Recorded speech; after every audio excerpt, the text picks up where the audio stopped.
次喊话的时候往这边。Thank you very much. Well, first off, congratulations. What a first great victory here for AHQ.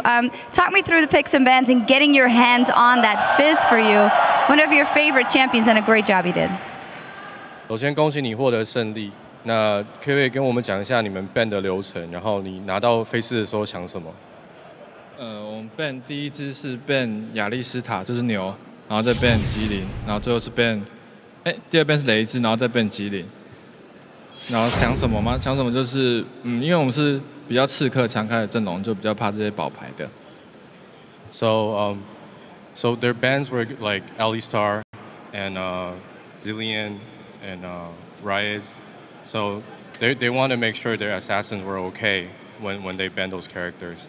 All right, so you did get your hands on that Fizz. A great game from you guys overall. And a lot of times people say, well, it's Westor that's going to carry AHQ, but the whole team stepped up. So does that relieve your pressure a little bit? 他说大家都想说 Westor 一定会 carry。那看来你的队员也表现得非常好。那你的想法是什么？其实是我的队员在 carry 我，我在中路农兵而已。他们给我这个环境去输出，对。The truth is, my team carries me. They give me the environment to shine. Well, fantastic. We did see that here in that first game, but a lot left to come. A very tough group for you guys. Some very strong competitors. A game upcoming versus Samsung White, which is, of course, a whole nother beast. How do you think that one's going to go? 你们的小组非常多好手，那再来要跟 Samsung White 打，你心里有想什么吗？非常期待，对。I'm looking forward to it.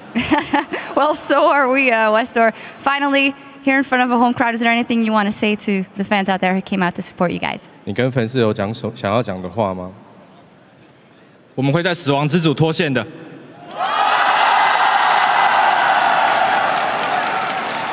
We will come out the group of death.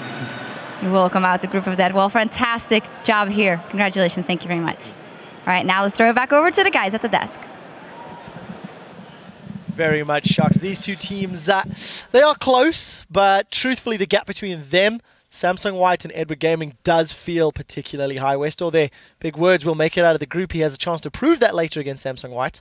Let's talk about this game. I feel that both of these squads made a fair amount of mechanical misplays in terms of exactly how they interacted with their champions, but AHQ clearly better and clearly strategically ahead of Dark Passage. I mean, yeah, there's a lot of things going wrong. If you can compliment them for something, AHQ called the lane swap initially. They knew that the enemy bot lane was going to swap away from them. They followed them, and then they followed up with a lot of jungle pressure. And hey, look, Lucian Thresh beat Nami the Tristana. The god tier 80 carry can be beaten, and it happened. Not in the most convincing way. Still some screw-ups mechanically, but that kind of snowballed the game. Well, just in the pick and ban phase, too. I mean, it was just incredibly one-sided. They got everything that they wanted, AHQ, that is. And, you play against Westor, you have to respect that Fizz. This is a champion that he is famous for playing. And if we transition into the late game as well, I mean, when you have that large of a lead, the ability of AHQ to close out was very, very suspect. I mean, they were very impatient, weren't waiting for the Nidalee split push. They were sitting at Baron with full ward coverage. Nidalee wasn't splitting in the bottom lane. Then they decide to start Baron. Then they get chunked out. Then they have to go back. They lose all their wards. It was a mess. It was just a mess. Yeah, I'd like to touch upon the ability for them to close out. That's honestly my biggest concern for them moving forward and making it out of this group. Just because you're gonna have to close the game if you want to win games here, especially.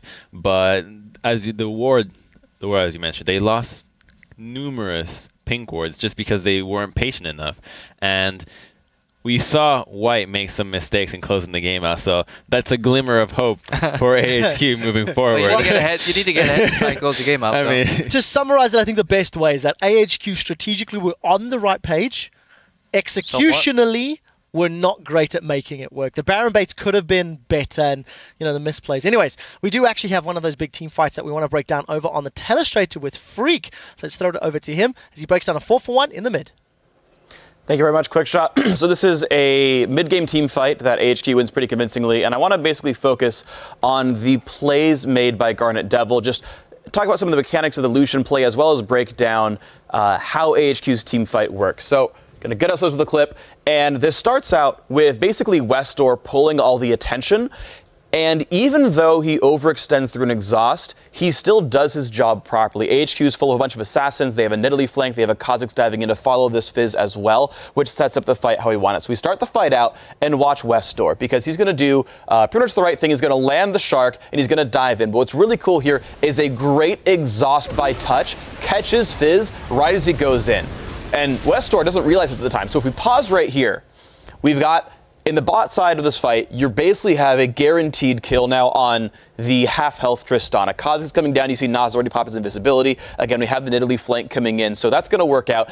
And then the persistent damage is gone, and all the cooldowns have been spent on Fizz. So you've got Westdoor starting out the fight exactly how he wants it. He's going to trade one for one of the AD carry, which is exactly fine. So now let's talk about Garnet Devil, because he's now kind of the way they're going to clean up the fight. And you're going to see why they need assassins to make him work, because Lucian is very cooldown dependent. He's actually in the middle of his combo right now. He's used the W, he's used the Q just now. He's almost out of cooldowns.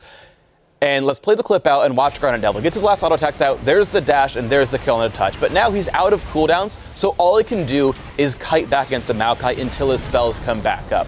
Thankfully for him, his spells come up at the right time, lands the auto attacks, his Q is the only spell that comes back up. What's cool here, though, is he starts finding this isolation onto Naru. He's going to pop the ulti, but Naru is going to outplay it and flash. Now let's pause right here, because Garnet Devil dodges away from that knockback so beautifully. He saw, actually, that she had summoned the sphere down here, and Lucian was standing right about here himself, so he was in the line of fire. He knows that the only stun's going to come from right here. He gets the dash out in time and lets him pretty much be safe for the battle. So roll the rest of the clip out. Garnet Devil, again, going to get his rest of the ability combo out, and it's going to be fine. And at this point, the fight is basically just clean up AHQ, kills everyone off with their crowd control, and it doesn't much matter anymore. But basically, removing the enemy AD carry right away by spending so many resources on that, it actually allows a lower damage AD carry like Lucian to be basically untouched, to save his escapes for when they try to come back on him, and it ends up being a pretty clean battle.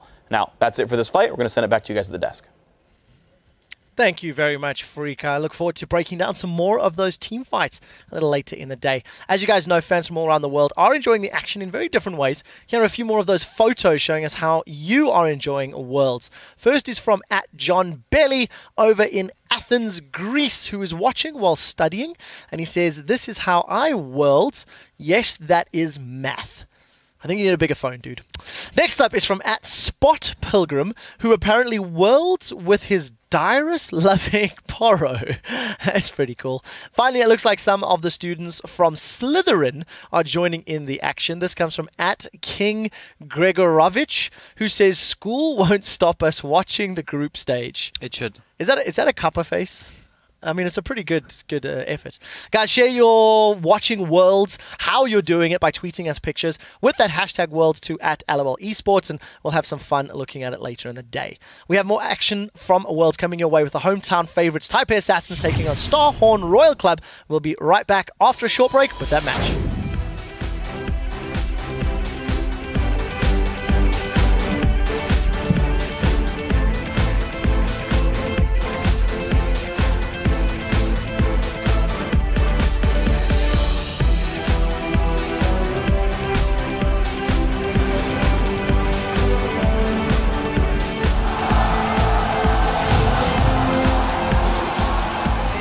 Take a little too long. Holy Phoenix actually dives into everything. Oh, maybe it is, but Crystal's in trouble now. He will go down. That's picked up by Westdoor. Touch goes as well. He's going to get caught. Still is going to be enough. Nas gets in. He gets the kill. This is it. Dark Passage in all of the trouble. Garnet Devil's going to be hit up by Holy Phoenix here. The last shot crits, and it hits. Green Tea's now the focus. DP is getting what they want inside the base. That's getting in range. They're going for Westdoor. Whoa! And goodbye. That's coming about. Nice, though. Nice, though. Nice.